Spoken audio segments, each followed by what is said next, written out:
Ukrayna prezidenti Volodimir Zelenski Səudiyyə Ərəbistanı və Azərbaycana səfərlər etməyi planlaşdırılır. Bildirilir ki, əsas məqsəd təhlükəsizlik sahəsində əməkdaşlıq prioritetlərinin müzakirəsidir.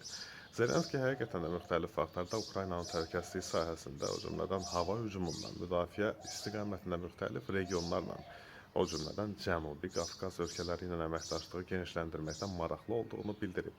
Dünən də aprelin 23-də də gecə saatlarında belə bir bəyanatdan çıxış etmişdi. Amma burada bir neçə vacib məqamı dəqiqləşdirmək lazımdır.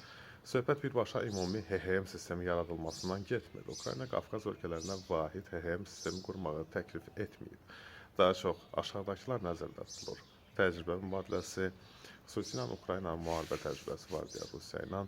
Bu mübadilə bir də dron və raketlərə qarşı aşkarlama və müdafiə texnologiyaları, mütəxəssislərin hazırlanması məsələləri müzakirə oluna bilər. Azərbaycan, Gürcüstan və Ermənistan mürəkkəb geosiyasi mühitdə yerləşir.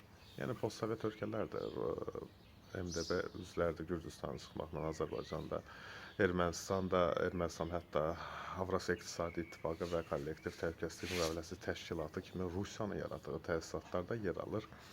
Buna görə əməkdaşlıq biraz, belə deyim də, şübhəli məsələdir. Amma region ölkələrinin onu nəzərə almaq lazımdır ki, fərqli müttəfiqləri var.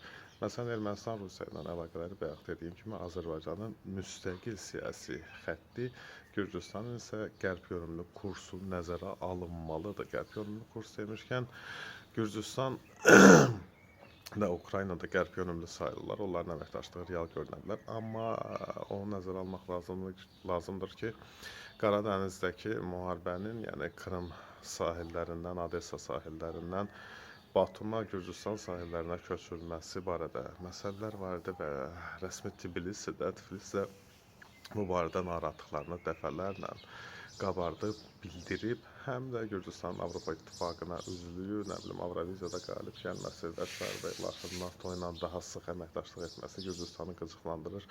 Çünki Ukraynadan əvvəl, çox əvvəl, hətta 2014-də Ukraynaya bunu vəd etdilərsə, 2007-8-də Saakashvilinin dövründə Gürcüstana vəd verilmişdi və o Rusiya ilə toqquşmaya məcbur qalmışdı. Bütün bunlara görə Gürcüstan, yəni Tbilisi, Kiyevin təkliflərinə elə də isti yanaşmayacaq, neytralda saxlayacaq məncə.